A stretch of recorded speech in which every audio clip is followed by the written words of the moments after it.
Welcome back to BK Nothing But Nets podcast. I'm joined with my partner in crime. My partner is always Dylan over at Nets Press. The Nets have lost 7 and 8. They dropped the Phoenix yesterday. They made it competitive for a while. It's a good showing. You can see they're not good enough to actually win these games. First, give me your reaction. Give me your thoughts on yesterday's game as a whole. Yeah, I mean it was tough to watch for the most part, especially when a guy like Dylan Brooks is fisting your team. That's never fun to watch. But Excellent um, offensive player, yes. yeah, I mean, but listen, it's these are the things that we have to go through to get to where we need to be. So I can't complain. Um, I have always been on the side, especially since getting the picks back, of needing to lose these games. So this isn't something that I wasn't expecting, but Mike struggled from three yesterday and kept the game relatively close for the most part. If he knocks down two or three more of those threes, you're talking about a different game. So, Traore looked very solid for the most part. He started off the first half 3 of 3 from the field, 100% from the free throw line as well. Efficiency-wise, slow down at the end. Drake Powell had a really solid game. Defensively, he actually had a bit of a rough time, but offensively, he looked good. So, overall, can't complain too much. I wanted to talk about a couple of things. You touched on a lot there. First, let's start with Michael Porter Jr. because I do want to spend some time on Michael Porter Jr. We'll start with that. A couple shots just didn't go down. A couple shots, rimmed out. Right? They just weren't falling for him. Yeah. When they're not falling for him, the Nets are going to struggle, man. Like they really are going to struggle. Like it's rough. He obviously is the engine of this. He is the offense, right? I mean, you can see it when Michael Porter Jr. doesn't play. We're 0-8. When Michael Porter Jr. his shots not falling, that it wasn't even that bad. It was 10 for 23, which is to say an on fire, efficient day for Cam Thomas. But like when it's not falling for him, the Nets have literally nothing. I mean, it's tough to watch. Yeah. No, it's really tough to watch. But I mean, listen, like I said, the goal here is a top 4 pick this year. You land a top 4 pick, and you're in a really good spot long term. So, my hope is still Peterson or DeBansta. But at the end of the day, you land a Boozer or a Wilson, then you're still in a really good spot long term. But yeah, I mean, it's going to be interesting, especially with Butler now tearing his ACL. What happens with Mike? I know that we wanted to get into that, but I'll let you start it up. Well, let's start with Michael Porter Jr. because I do want to get to Clowney and Drake Powell and Wolf because they all played well yesterday, and the youth movement looked pretty good. Yes, I did want to get in on that. Zaire Williams was a plus 12 yesterday, believe it or not, which I thought was interesting. Yeah, he had a really good game. Yeah, he did. But let's start with Michael Porter Jr. Jimmy Butler is gone for the season. He might be gone. I mean, he's old. I don't know. That's a hell of an injury to have. How old is Jimmy Butler? 36. Yeah, he'll be 37 once he returns. I mean, if he returns, right? Like that's a major injury to come back from. I mean, he may try to come back. I doubt he'll ever be the same. But Golden State's obviously on a very tight window here. I don't even think they're really competing anymore. Like I think they're competing to be good enough, which is a horrible place to be. But what are you going to do, right? Like Steph doesn't want to be part of a loser, so you're going to have to try the best you can to win. Yeah. What is the Jimmy Butler injury mean for the Golden State and potentially Michael Porter Jr.? Yeah, I mean it's going to be really rough for him moving forward. They don't have any help. They have no trust in Kuminga, and Kuminga clearly wants out. He's already demanded a trade. Buddy Hield hasn't really been working out for him. Podziemski is one of the most overhyped young players in the league. I don't know what they saw in him and thought that he would be something special. He's just pretty mediocre. They don't have any help. So it'll be interesting to see how they navigate through the trade deadline. I mean, listen, there's a world where if they're serious about wanting to win with Steph, they can go out and get Michael Porter Jr. and Trey Murphy in the same deal. Like there are some things that I've looked at recently where they can make it work. It just comes down to if the organization feels, making a move will actually benefit them. As of right now, they don't want to take back on any contracts. They actually can't because they're a second apron team.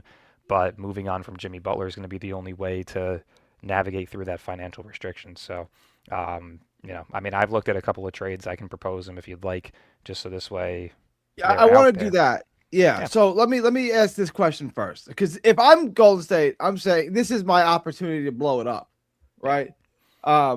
Jimmy Butler's gone for the season.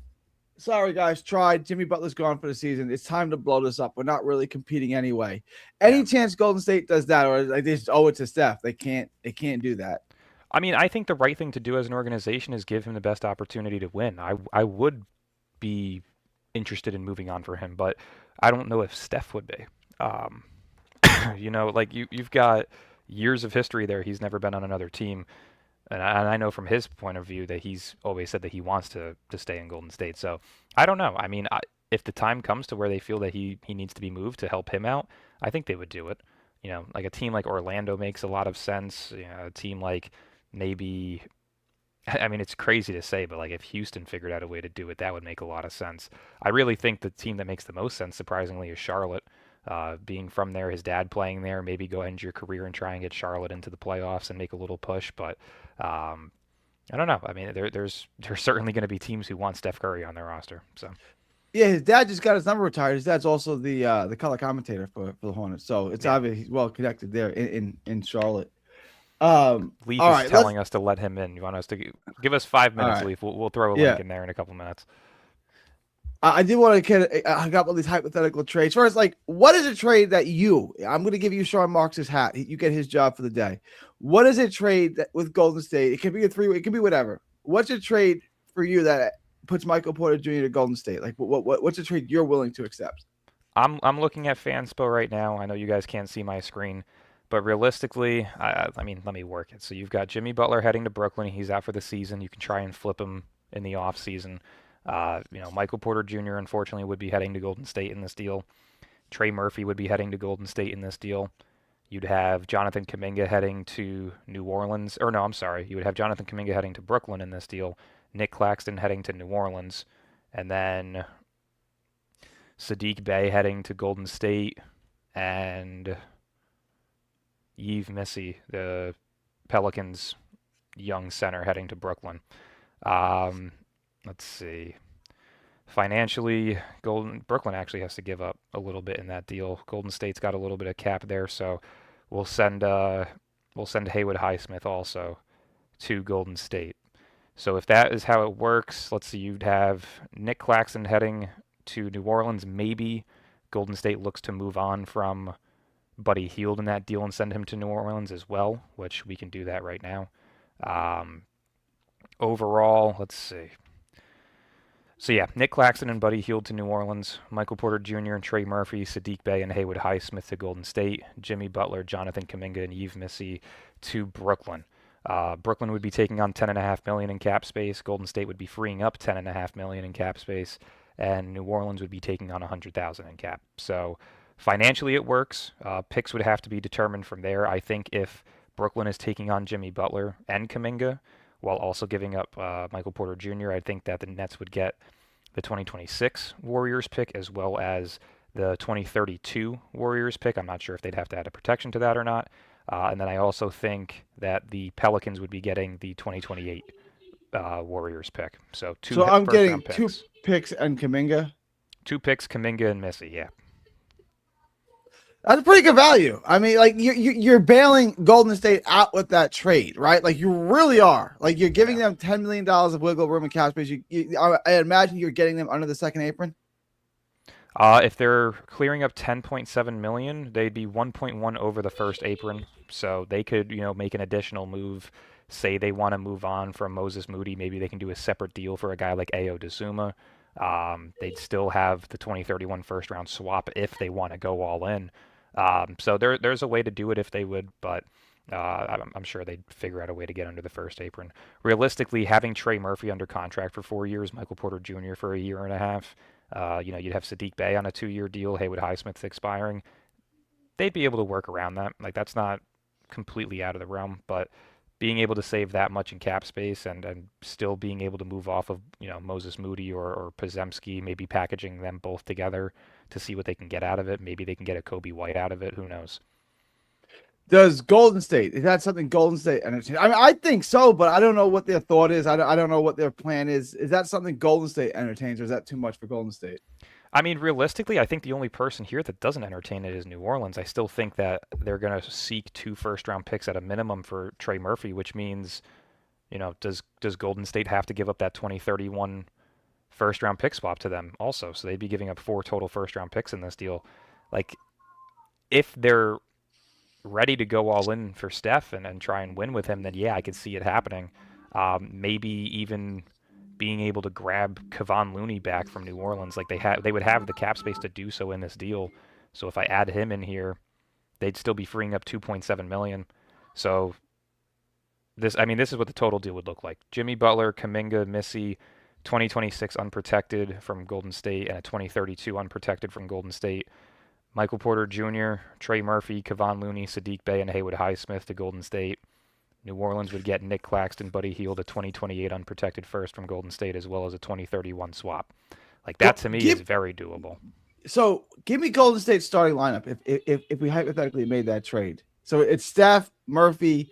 It would probably be Steph at the 1, Podziemski at the 2, Murphy at the 3, Porter Jr. at the 4, Draymond Green at the 5. If I had to take a guess. I mean, but that's what they do. Like, we laugh at Draymond at the 5, but that's what Golden State does. Like, they like. Yeah, because I mean, realistically, their bench as of right now, if they were to keep the team intact without making any additional moves, you would have Podziemski, DeAnthony Melton, Moses Moody, Al Horford, Gary Payton, Tracy Jackson Davis, Will Richard, Gio Santos. Like, they'd still have solid depth, as well as Haywood Highsmith and Sadiq Bey in that scenario. So, I mean, I don't think it's very unrealistic to see a total of 10 players get traded in one deal. But say there was a hypothetical to where that did happen, you'd have to assume they move on from Moody and somebody else potentially to make another upgrade. So it would be interesting to see how they work around that. The problem is if they were to make this deal, they would have no more tradable first-round picks outside of their 2027 and 2029 swaps. So they would not be able to offer up any other unprotected or protected firsts. But it is what it is. Like, you want to get out of hell. This gets you out of hell. Like, Golden State, in my opinion, is in a really bad spot. Jimmy Butler, we can forget about him. There's no Jimmy Butler next year. Next year, Steph's a year older. Like, we can forget. I mean, I forgot about Jimmy Butler 3 years ago. I think he's one of the most overrated players in basketball. I'm sorry to say it, but unless if you're on the Miami Heat, you're not getting any of that dark magic. Like, Jimmy Butler has not historically been a great player, especially in the regular season. So to me, it doesn't even matter if he's hurt or not for Golden State. He really wasn't making an impact. They're not a good team right now. Right. Now this trade, I know the trade sounds crazy, but they're gonna have to do something drastic. Like, they have to. Like, look at what you have right now, right? So, yeah, if I'm the Nets, I make this. I guess I don't want to give up Porter, but to entertain this, if I'm gonna trade Porter, I guess this is the deal that I would do it for. Golden State is getting 2 all-star players. One, an all-star in Porter and an all-star-ish type player in Murphy. Like, yeah, you got to do it. You got to do it. That helps you.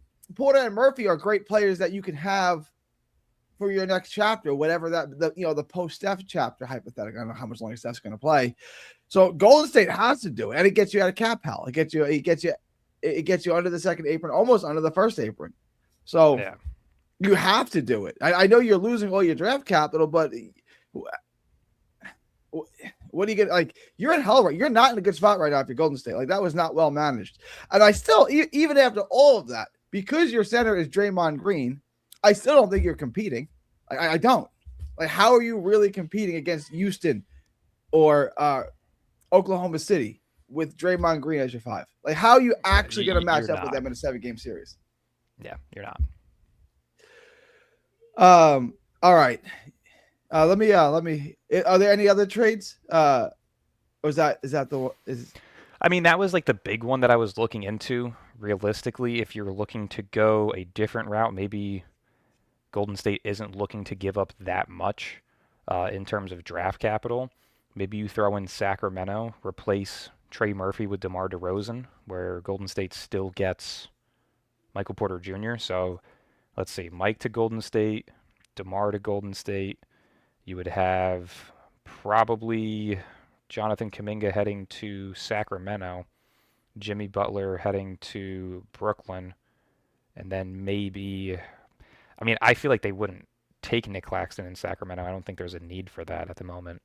Yeah, it's tough. I mean, right now, as the deal sits, everything works out except for Brooklyn, who has to clear 5.9 million. I mean, honestly, it's a perfect fit in terms of the financials because Cam Thomas is making that. But you could go Jimmy Butler to Brooklyn, Michael Porter Jr. and DeRozan to Golden State, and then Kuminga and Cam Thomas to Sacramento. It works out perfectly for the finances. Um, I think that in that case, you would have Golden State giving up their 2026 to Brooklyn and the 2031 swap to Brooklyn, and then Sacramento would probably throw in a couple of seconds for Cam Thomas, maybe 2 or 3. So 2 first-round picks from Golden State plus 2 to 3 second-round picks from Golden State. We got a special guest here, Dylan. We got Leaf here. Leaf wanted in. Yeah. Texas is running the Brooklyn Nets podcast. What up, Leaf? How you been, my man? I'm doing. I'm seeing what is about to be one of the biggest misses in the next 6 to 7 years. It's crazy because I'm the only person that knows it, and everybody else is just believing in it because all of a something. It only took one stupid deal from the Tangerines to turn the Nets organization into the hopeful. That's all it took. You know what I'm saying? So it's crazy to me.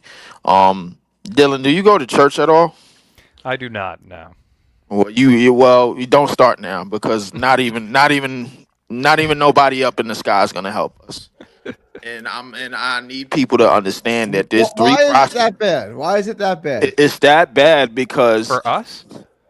I'm gonna tell you why it's that bad for us because what I'm seeing right now, and just in turn, like not even just there's 3 processes to grooming draft picks and young players. You can't just draft them. You got to go out and develop them too.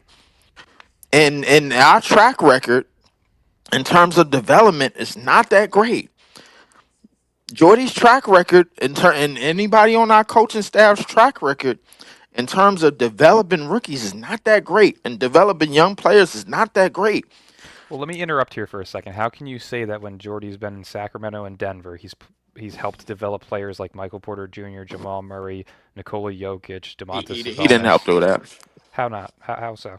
He didn't help with that. But like he came in as they were like the thing is they already had what they had. MPJ, we all knew MPJ without that back injury, he's a top 3 pick. Jamal Murray was a lottery pick of his own. So now what we're banking on is us bringing young players here in a city where we're probably going to have a roster full of 19-year-olds, and we're looking for the Knicks to just eat up all the media attention, and then we're going to have all of these young players. We're going to have all of these young top 10 picks and whatever, and remind you that there's a whole bunch of teams in the East that had top 10 picks over the years. And not to really sibble the podcast, but I gotta ask ourselves not just our history, because I like to remind you of some history of our own. It's called the Keith Van Horn syndrome, and I just named it that, man. I dubbed it that because Keith Van Horn in his first 3 years with the Nets, he was averaging 20 and 8. Every year after that, he didn't even come close to that. So I'm going to interrupt you here for a second again. Jordy Fernandez joined the Denver Nuggets coaching staff in 2016.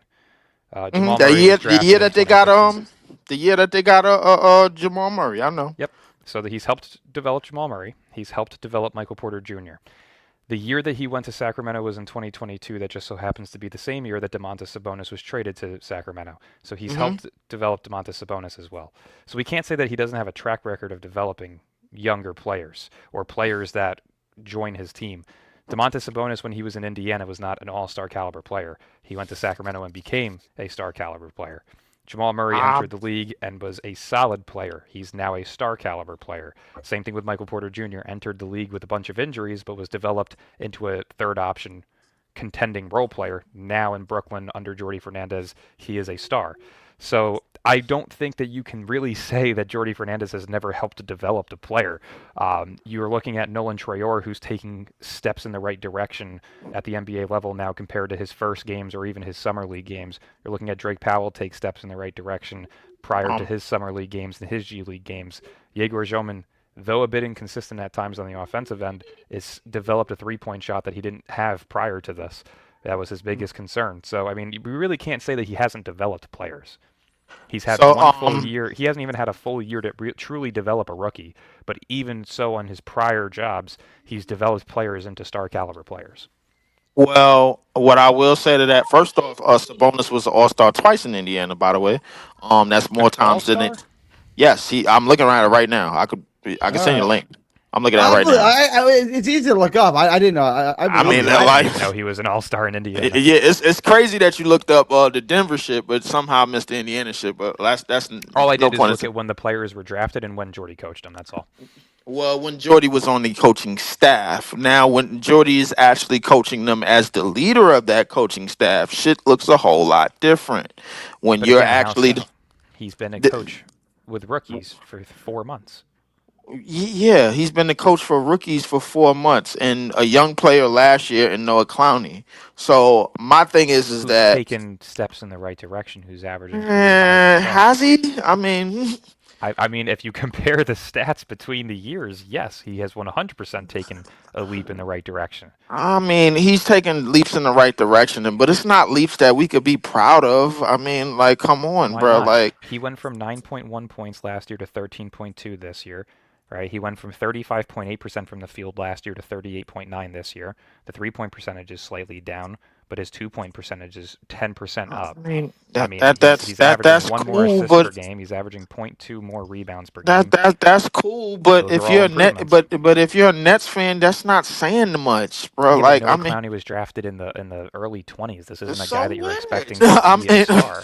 I see that drafted in the early 20s shit don't work anymore, but because the thing is how deep these drafts are, bro, you could at least tell what type of players is making like astronomical improvements to their game, bro. That's not astronomical. This shit is running at the speed of a turtle, bro, and and let's admit that a lot of us don't really like it, bro. Like we okay with it, bro, because this is the plan.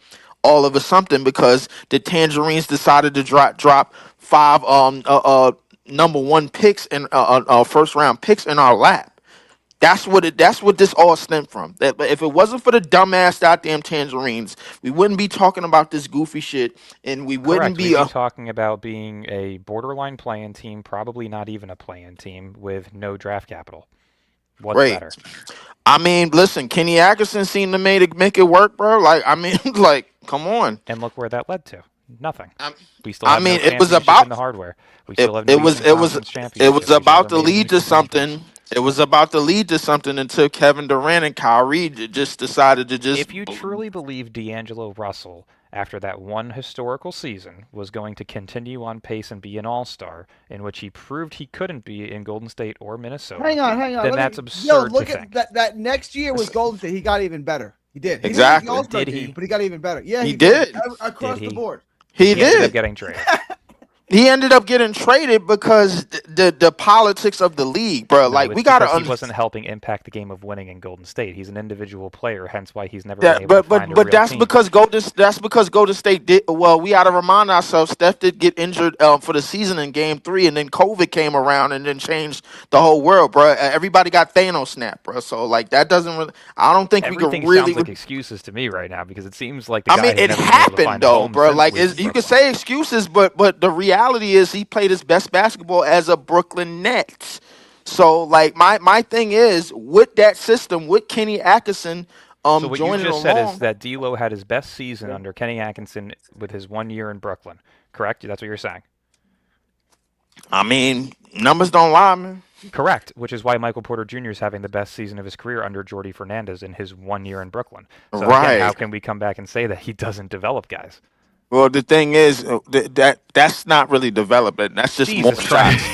You just said that one guy who had a career year in Brooklyn in his one season under a specific coach was developed and turned into a star, but we can't give the same praise to the other guy who's putting up better statistical numbers on better efficiencies and is making more of an impact. I never used the word developed with Kenny Atkinson, bro. Like in terms of Jared Allen and Karis LeVert, that's who he developed. In terms of D'Lo always had that. He just needed the minutes and the shots. That's Same just as a coach that gives you MPJ. that scheme, though. That's what development is. You have to be given a system that's going to work around you, that's going to allow you to excel. That's development. That's how that works.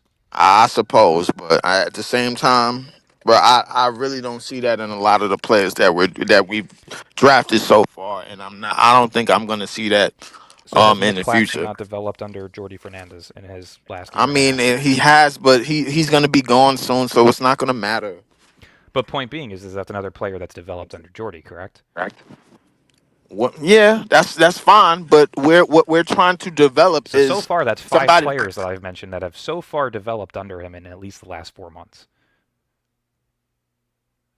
Yegor came into the league without a 3. Now he can shoot the shit out of the 3. Drake Powell came into the league barely able to play And offense, and he's now starting to improve as an offensive player. Nolan Torreira came into the league not NBA ready. He's now getting NBA minutes and looks very solid. Michael Porter Jr. came to Brooklyn as a non-star caliber we're player. not He's looking now an for all-star caliber solid, bro. player. We're looking for the number Not one. every player is going to be the number 1. You can't expect Well, to then draft we the number wasting 1 our at time. 19, at 22, at 26, at 27. You can't expect that. That's what this year's for. You're hoping to get that top 4 pick so you can land one of these 4 first caliber option caliber prospects. Like you can't just say, "Oh, we're picking at this pick here. I'm expecting this player to become a superstar and my number 1 option." That's not how drafting works. You have to build a team and then get the guy, whether it's through the draft or through the trade market. I suppose, man. But listen, when it all blows up, I'll be here. I will be here, bro, to tell Why is y'all it that. all blowing up though, Leaf? Like right now, and I'm pretty. I was going to say it was pessimistic. blown up. I'm not sure how you can blow it up more. This is Yeah. the rebuild. You can't blow up a rebuild. It's He's impossible like- to do he's that. like- No. I'm talking about the overall idea of it, bro. Like when the overall idea backfires, and we realize that we're not as good as development as other teams and other franchises, bro. Like everybody's gonna see what I've been talking about the entire time. So Nolan This is- Schreier doesn't have the ability to be your 6th man or your backup point guard. So we drafting 6 men now. That's what we're doing. That's kind of what happens when you don't pick the number 1 or number 2 prospect. I You're mean, drafting role players. I like you. So Drake. I'm Powell seeing. doesn't have I'm the seeing. ability to be a top You know 2 what's. 3 You know what's guy or crazy 3. about Drake what you're Powell's a saying? starter in the NBA. Drake Powell is already better than Bridges. I said what I said. Like Drake Powell has the ability to be a top tier 3 and D player. Did we in this take league. Powell with the Knicks pick, or was that whose pick was that? That was with the that was- Atlanta pick. That was the Atlanta pick. All right, proceed. He's Point already Yeah. being is you've already got 2 guys who have proven to be NBA players. You have Yegor, who has shown flashes to be a real viable top 4 option on your team. That's kind of what happens when you don't select the top 1 or 2 prospect. So this is the year Listen, now that you're hoping for. that's fine, but at the same time, bro, we seen non-number 1 prospects turn into stars. But We've we seen can't that expect all that. over the league. That's not an expectation. That's a Well, hope. bro, okay, it's starting to turn into the norm to me because your top 5 players, bro, like outside of maybe Ant-Man, is like little outside of Ant-Man and Wemby is literally turning into Cade Cunningham, top players. Paolo Banchero. Paulo Banchero, you really mentioned him, and when I said Wemby and Ant-Man, Yeah, number 1 Paolo overall pick, Banchero who is one of still the an best all-star players in the caliber league. player. Yeah, But- He's having Paolo- an but- off he's one of the season, best players but in the he's league. yeah, one of he's the Paolo best- ain't on the still a top level. 20 player in Is the league. Paolo on the level of Giannis? Is Paolo on the level of Jalen Brunson? Is Paolo on the level of Joker? Is Paolo on the level of SGA? These are guys that hasn't been picked top Okay. 10. Hang Excuse on, me. You're hang talking, on, hang you're on, talking hang on, about hang one on, player hang on. every 5 years. Is Jalen he on Brunson the level was a of 6-man Jalen in Dallas. Brunson? Yes. Is he on the level of Joker or Joker or Giannis? No, he's right below those. He's a tier below Jalen those. Brunson has been a number 1 option, bro, for the last 3 years. Hello?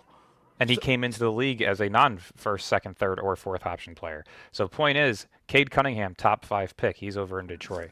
Jalen Brown, top 5 pick over in Shout Boston. out Terrell. Scotty Exactly. Barnes, top 5 pick over in Toronto. Brandon Ingram, top 5 pick over in Toronto. Donovan Mitchell, not a top 5 pick. But you have Darius Garland, who was in the top 10. You've got Evan Mobley, who was top 5. You've got Tyrese Maxey, who wasn't in the top 10. I'm naming you more players in the top 5 who are all-star caliber players than guys who are not. How Paolo many of them Banchero, dudes? top 5. How many of them dudes that you name are top 15 players in the league right now? Top 15 players: Cade Cunningham, Jalen Brown, You can make an argument for Scotty Barnes, but I don't believe so. No, Evan you cannot Mobley make just an won argument for Defensive Player of Scotty the Barnes Year. at all. Next. Evan Mobley just won Defensive Player of the Year. He's not Doesn't top matter. 15. Next. Doesn't matter. One Defensive Player of the Year. Orlando, Paolo Banchero. So did Triple J. Next. And he was the top defender in the league. He's a viable top 3 option. A viable top you're 3 talking about option number on one- his team. You're talking about number 1 overall players, like first caliber option players. There's maybe 7 of those in the league. SGA, Anthony Edwards. You've got Cade Cunningham. I'm not putting Jalen Brunson as a viable first option player. He's 6'1" at the guard position and still can't win with a super And team. putting up 29 and 7 on Good any for given him, night. and they're 2-9 in their last 11, and he can't fucking win. Listen, No 6'1" guard can win a championship. Hang on, Joe. Let me push back. They beat Boston last year, a team that won a championship. They beat them. You can say what you want. A depleted Boston team where depleted Boston team? where Kristaps Porzingis was dealing with Depleted? AIDS. And Jason Tatum blew his They was Achilles. depleted? Congratulations. they was You won the depleted. World That, Series. hold up. I don't like to listen. I don't like to give Knicks credit for shit, bro. But let's be honest. Let's That be Boston honest. Celtics team Was averaged not better than the year prior. They had They no probably depth. wasn't, but they were still better than the Knicks. They was so? up 18 in the fourth quarter in 2 straight games at home. Wait, hold on a second. This is the same person who was complaining last year that Mikal Bridges' defensive game-winning steal wasn't so important. What's this switch up? That was me. I argued that. Yeah, that wasn't me. I don't know. Point Yeah. being is that you have a super team in New York with 4 caliber players who are all very Super good. team. That's a super team when you have 4 high-end players. Yes, super. High end. What you mean? You mean what you mean? OG High Anunoby, paid? top-tier defensive player in the league. He ain't that no more. But go ahead. That's what you think. That's Clearly, what the I results know. show differently. See, but here's the thing, though. Now you're saying that these players are bad, yet they beat Boston. So which one is it? Are they good or are they bad? I never said the Knicks was good. What I'm trying to say is Boston still was formidable enough and better enough to beat the Knicks. And the Knicks and they So did both not teams do suck, is what you're saying. Listen, the Knicks No, suck more they than them. don't. That's the thing. We got to stop with the fucking And I wannabe didn't Knicks even hate. I It's didn't not a even bother to rivalry. mention. They Hold were up, a how good team last how could year, I forget but about Boston Tyrese? was depleted. They had How, no depth. how could they was not depleted. Stop that. They Porzingis had wasn't there. They didn't have a Hugo Gonzalez or anybody out there. on the Porzingis bench. was barely there Who when did they they won the have on the finals. bench? He only played 2 games. Who did they have on the bench? But point being is he played those 2 games and they They won those had 2 games and they won a Cornette and championship. Hauser and Pritchard. What are we talking about? So 3 players. Okay, so they had 3 players next to They Jalen was Brown, those are the Jason same Tatum, 3 Drew players Holiday, that and they Derrick ran White. in That's 7 rotation, players bro, on a roster. when they won the 7 title. players Dylan, on a roster. please. They had 7 players on a roster, is what you're telling me. Bruh, how many teams have won championships with 7 or 8 man rotations? Please, Not what many. are we It's talking usually about? 9. Not many. Listen. It's usually 9. I call bullshit because the thing is, point bro, being like is we can call bullshit all we want. You still haven't said how many viable first option caliber superstars are in this league. Kevin Durant is no longer a first No, option. I gave you Hang on, guys. I There's gave you maybe plenty 7. of those. Let me I push gave back you on plenty that. of those, bro. How could I forget about Tyrese Halliburton? Hang on. He wasn't a Tyrese top 10 Halliburton pick. isn't a viable first overall Hang on, guys, option hang on. player. Shit, he sure looked like one last year. Guys. And notice how they suck now. One player doesn't make a team. Tyrese Halliburton is not going to come back next year and save the Indiana Pacers from dog shit. They are so far away from being serious. You know Let what's me address crazy, this. bro? When Let he me got address injured, this. bro, like they plummeted, bro. But when Let me Everybody address has this. miracle runs. Let me guys. Maxey, Brunson, and Donovan Mitchell are first option scorers. They are. They're I mean, first you may option not- scorers, you but they're might not not viable think- first options in terms of superstar caliber, impactful players. They're superstars. They're superstars.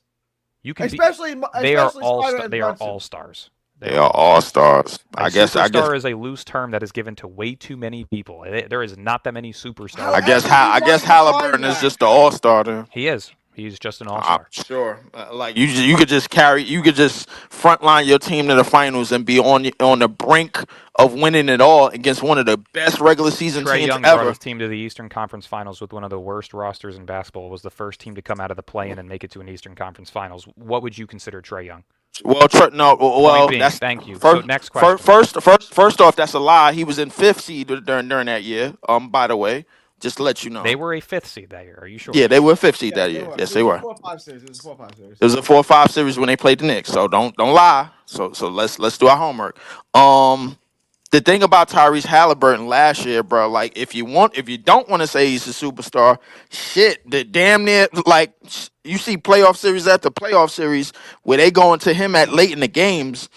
I'm like, come on, bro. Like, what are we seeing that we are not? What are we not seeing? You seeing 30, 10, and 10 games in the Eastern Conference Finals, and then you seeing him put up the fight of his life against arguably one of the most hacking ass teams in NBA history in OKC, and then for him to blow his Achilles, bro, and then they fall apart completely. I'm like, okay, this is not a top 10 pick. That's somehow on the brink of the NBA Finals, but he ain't a star though. You Okay. don't go from the NBA Finals to the worst team in basketball because of one player. It's not possible. Well, That they team did lose sucks. Miles Turner too, but my bad. Excuse me.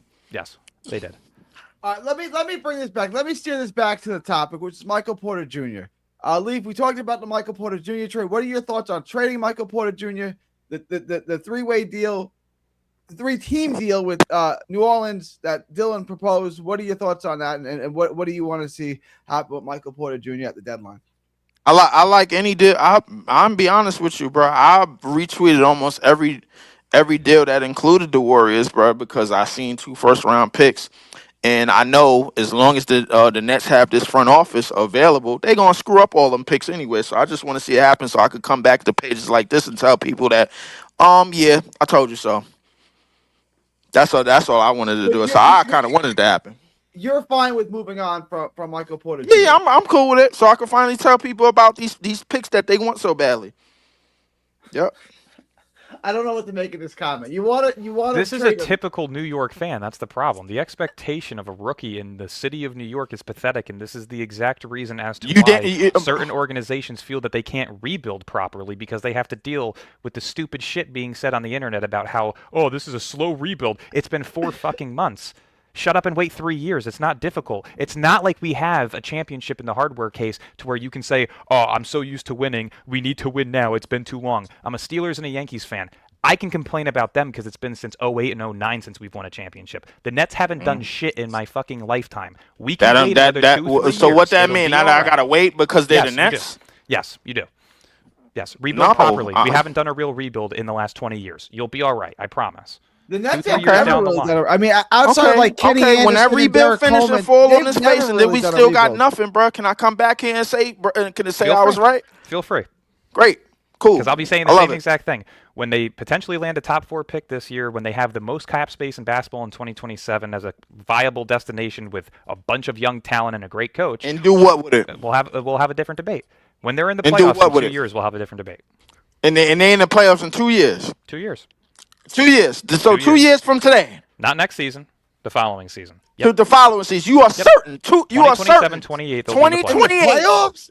You are 27, certain. 28, they If will be in the they're playoffs. not in the playoffs, You putting something on it? Or you just talking out your ass? We can put something on them. What you got?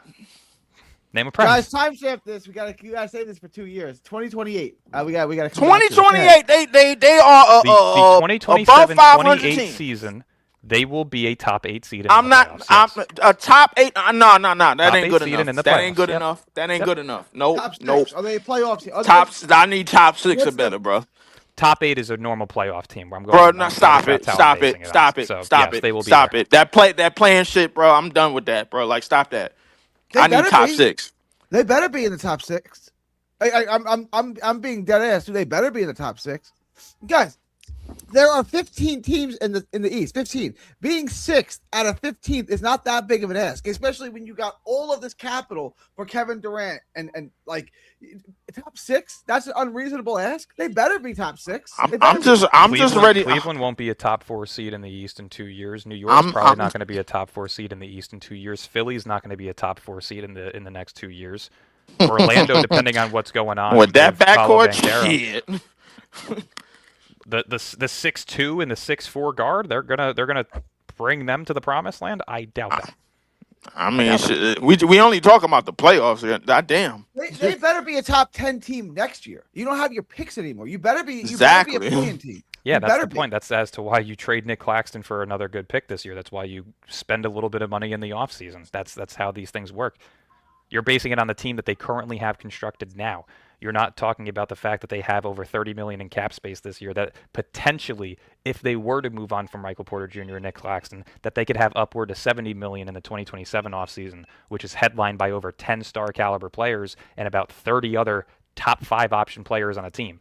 So, I mean, the fact that we don't think that they can be in the playoffs by 27, 28 is pathetic.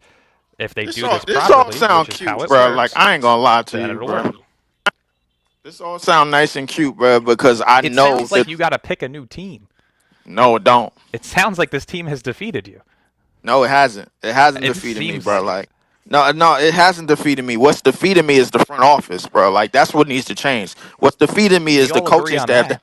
Yeah, The coaching staff Okay, has nothing to okay. do Then. with All that right right. now. See, I'm glad we on the same page, Dylan, bro. Like I'm so happy that we can agree with that, and that you could read. But that has nothing to do with that the you coaching can hold staff. on to the sound of my voice when I say this. As long as that front office is in place, I don't give a damn if we got 50 first round picks for the next couple for the multiple years, bro. We are going to fall flat on our face.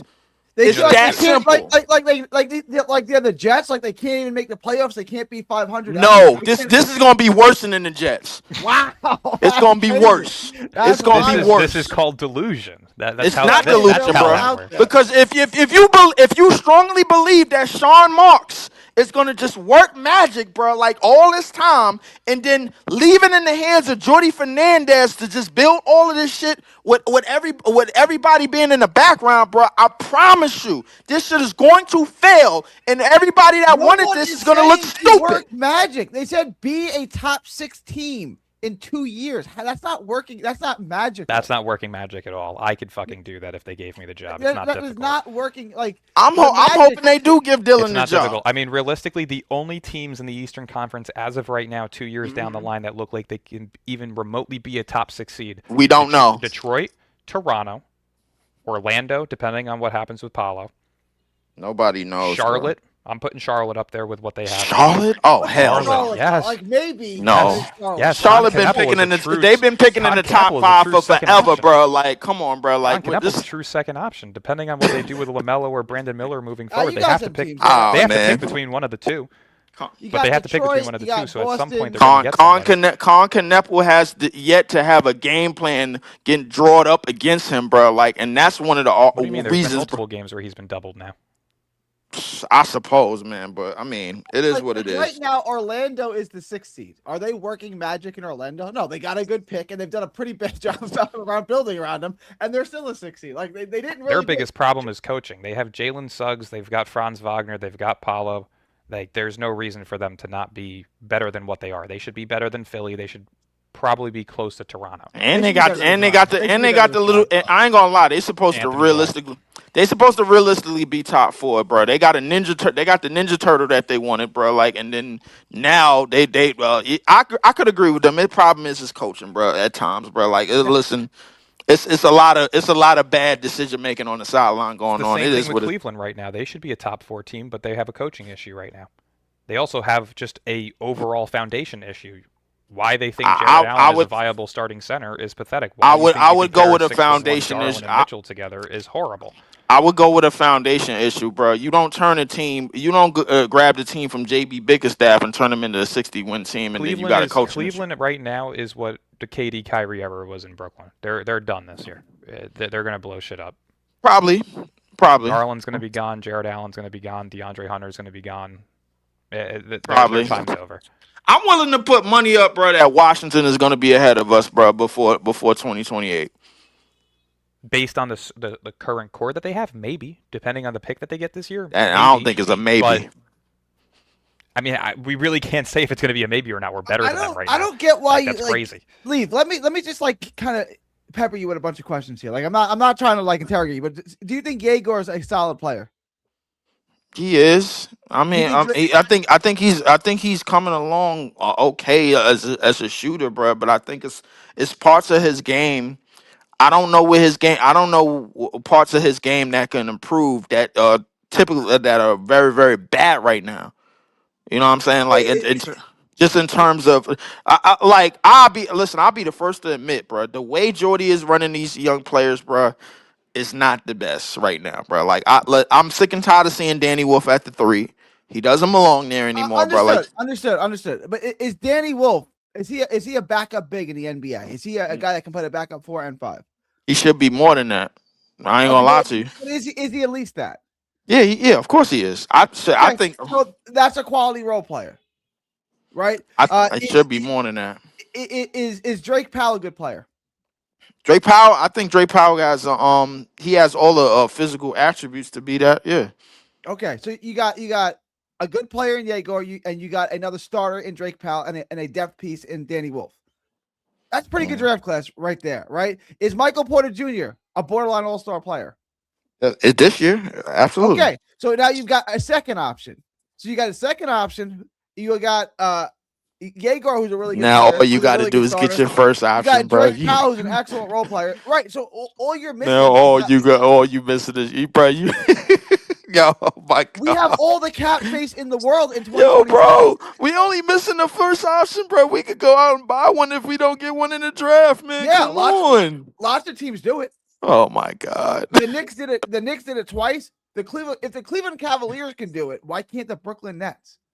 Like I don't like the Houston Rockets just did. They got Kevin Durant. Like if those teams can do it, Dallas got Kyrie Irving. Like if those teams can do it, why can't we? Like why is that? I think here's the thing about like why it can't be done, bro. Because I mean, remember, we have all the cap space in the world. We'll have all the cap space in the world. I think it goes beyond cap space and goes beyond buying purchases in the off season. I think it goes beyond development. I personally think, bro, like the higher we get up, bro, like these little leaps that we have, even in the Barclays Center, bro, like where Yegor, I'll give you the game the other couple of weeks ago where Yegor was playing Orlando, which they cheated by the way because Paulo Foot was on the line and they ain't call it, but whatever, go figure. It's not But cheating, it's a bad call, but proceed. they cheated, but they definitely cheated. But like I look at this like this is what's gonna be of the Nets basically for years to come. Even when they start taking steps in the right direction, it's gonna always look like they taking 5 steps back. The reason being is because you're leaning on young players to come to a city that's as broad and that's as lit up as Brooklyn is and as lit up as New York is. And you're telling them to do what's never been done before, bro, with young pieces and young players. I can understand if it's OKC. I can understand if it's Indiana. I can understand if it's some middle of the country team, bro. Like where, all right, man, like our fans are gonna get behind us, man, because if they like basketball. Let me ask you a question. I'm gonna make you 25 years old again. I'm gonna give you all the money in the world. Where do you want to go? Indianapolis or New York City? Where do you want to go? Make me 25 years old, bro. Of course I want to go to New York, but okay, well that's what we're doing. But you have to understand everything that comes with that. You know what I'm saying, bro? Like now, don't get me wrong, bro. Like it's not about sounding like a typical New York fan, as a Dylan like to call it. It's all about understanding, bro. Like you play in a large market, and as a rookie, at any given time, and we seen this with the KD and Kyrie era, you could be replaced by that star brand. That legitimate star brand if you're not producing a good enough results. It is what it is. Katie and Kyrie came calling, bro. Like we had cap space. They moved a lot of the young dudes over that only Nets fans really knew, and nobody in the city really cared about. You know what I'm saying, bro? Like nobody batted an eye when James Harden got traded for Jared Allen and all them other pieces and everything. We was right there. They just got hurt, and everybody holds Kate. All right, I got. But it doesn't mean that you don't go for it all the time.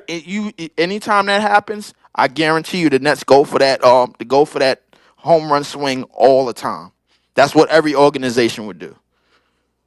I gotta wrap this up. I gotta go. Dylan, you gotta wrap this up too, right? Yes, sir. All right. We got to come back with that live with the mock draft. When do you want to do that? Yeah, let's shoot for potentially next Friday. If not next Tuesday or next Friday. I should be free one of those days. All right. Sounds good. All right. No, I'm good. I'm good. That's just my resting face. I'm good. All right. Leaf is totally getting forgot what I was gonna hammered say. in the comments. I just started looking at them now. Leaf That's usually great. comes on and spits some good stuff. Today was rough. I'll be honest. Today was not Leaf's best performance. He does seem defeated by this team. I'm a Jets fan. Like, this is nothing. This is No, this is child's play. absolutely nothing. This is a I haven't seen banner a season. championship game in over 15 years. I'll live an extra year or two with a team that's never made one in my lifetime. Well, I was one or two, but point being. All right. We'll see you guys soon. We'll be in contact, Dylan. All right. It's January 20th, 2026, from Texas to the world. Thank y'all. God bless. I like this idea, bro. That's a good idea. I actually like Jordy. I'd rather replace Marks, but shout out.